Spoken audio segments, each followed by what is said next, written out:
1981 surely is a year to remember.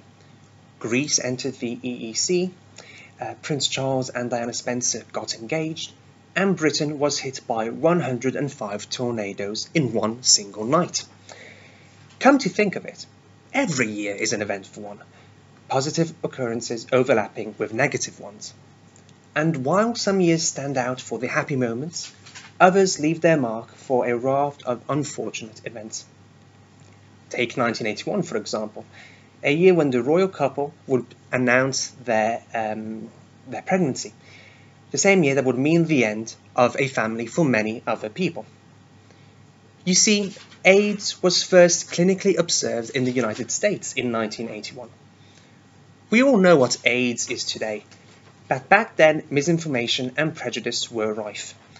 Indeed, the first official name attributed to the disease was GRID, gay-related immune deficiency, as the initial cases related to a group of drug users or homosexual men.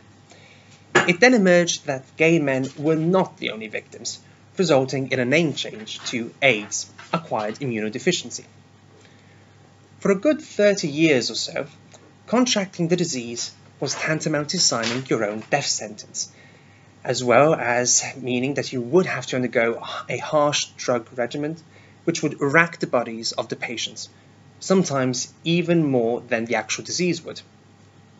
However, it's not all doom and gloom, and the stigma and pain associated with AIDS is slowly but surely coming to an end. But before rushing into the good news, let us take a quick AIDS 101 class to ensure you understand the implications of recent medical breakthroughs. HIV stands for Human Immunodeficiency Virus. It is the virus that can lead to acquired immunodeficiency syndrome, or AIDS, if not treated, that is. Unlike some other viruses, the human body can't get rid of HIV completely, even with treatment. So once you get HIV, you're stuck with it for life. HIV attacks the body's immune system, specifically the CD4 cells, also known as T cells, which help the immune system fight off infections. Untreated, HIV reduces the number of T cells in the body, making the person more likely to get other infections or infection-related cancers. Over time, HIV can destroy so many of these cells that the body can't fight off infections and disease. HIV is a virus, as I've already mentioned, and it is spread through certain body fluids, such as blood, semen, vaginal fluids, or breast milk. And the virus does attack the body's immune system. So in the beginning, contracting the virus was as good as crossing a busy road without looking, or shooting oneself in the head.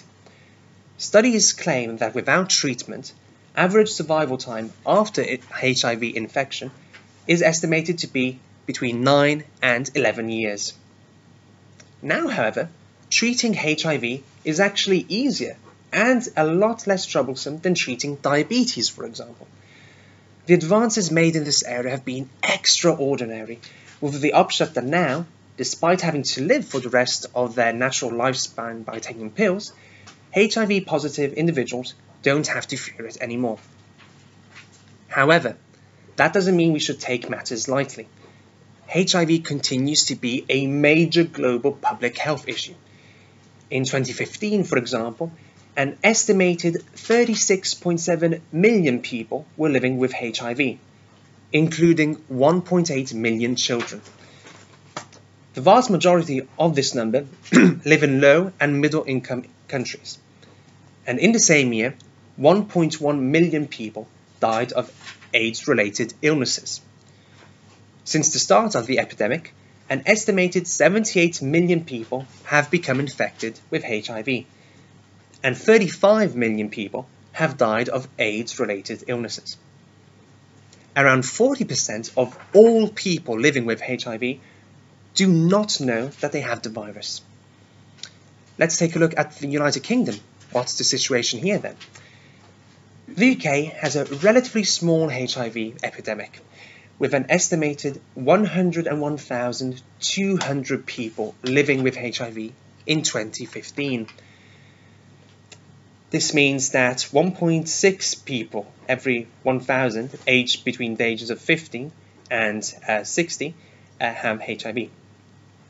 In the same year, 6,095 people were newly diagnosed with HIV, and 594 people died of AIDS-related illnesses. In 2015, 96% of people living with HIV in the UK were receiving ART, or antiretroviral treatment. However, late diagnosis of HIV remains a key challenge in this country, despite the declining rates. Although the figure for undiagnosed cases has fallen by 11% since the estimate of 24% in 2014, it still means that around 13,500 people are unaware of their infection, despite testing and treatment for HIV being free and universally available in the UK. So no effective cure actually exists. But with proper medical care, HIV can be controlled. The medicine used to treat HIV is called antiretroviral therapy. If taken the right way, every day, this medicine can dramatically prolong the lives of many people infected with the virus, keep them healthy, and greatly lower their chance of infecting others. Before the introduction of ART in the mid-90s, people with HIV could progress to AIDS in just a few years. Today, someone diagnosed with HIV and treated before the disease is far advanced can live nearly as long as someone who does not have HIV. For those who are still unsure, an HIV-positive person can achieve so-called undetectable levels after undergoing antiretroviral therapy. So the goal is to reduce the amount of the virus in your body, also known as viral load, to a level that can no longer be detected with current blood tests. An undetectable viral load reduces the likelihood of transmission by 96%. Once a person achieves an undetectable status, it is possible to remain at this level, provided the person is compliant with their ART medication. So while a cure may still be a pie in the sky, being undetectable means you're as likely to pass on HIV as meeting the Pope, so close to none. Nevertheless, there has been a further breakthrough, especially when it comes to HIV in infants. As already mentioned, the virus can be passed by breast milk or blood, meaning babies can be infected when breastfeeding or while developing in the mother's womb. A child who was infected with HIV at birth and given a short course of treatment has remained healthy, as has emerged during a conference last December in Paris. Researchers say they hope to learn from the case of the child, who was born in South Africa, and use this example to save others from having to take powerful daily medication as they are growing up and for the rest of their lives. The case resembles that of the so-called Mississippi baby, a child in the US who was infected at birth in 2010 and treated until she was 18 months old. After a while, the doctors registered she had undetectable levels of HIV. However, in July 2014, so 4 years after the therapy, they announced the virus had re-emerged. So scientists' hopes were dashed, and they are not suggesting the South African baby is cured. There is no HIV infection, but advanced testing techniques have been able to detect a reservoir of virus inside her immune cells. The child's immune system itself, however, is healthy, and there is no actual sign of HIV infection and no symptoms. This is the third case of a child with HIV who has remained healthy for some time without treatment. 2 years ago, researchers reported of a French child who was born with HIV in 1996 and was given treatment at the age of 3 months. The treatment was stopped between the age of 5 and 7. The child was still healthy and without measurable HIV virus levels more than 11 years later. So while speaking of a cure may still be an impossible dream, all these scientific advances mean that, hopefully, the dream itself of curing HIV one day won't be impossible in the near future. Thank you.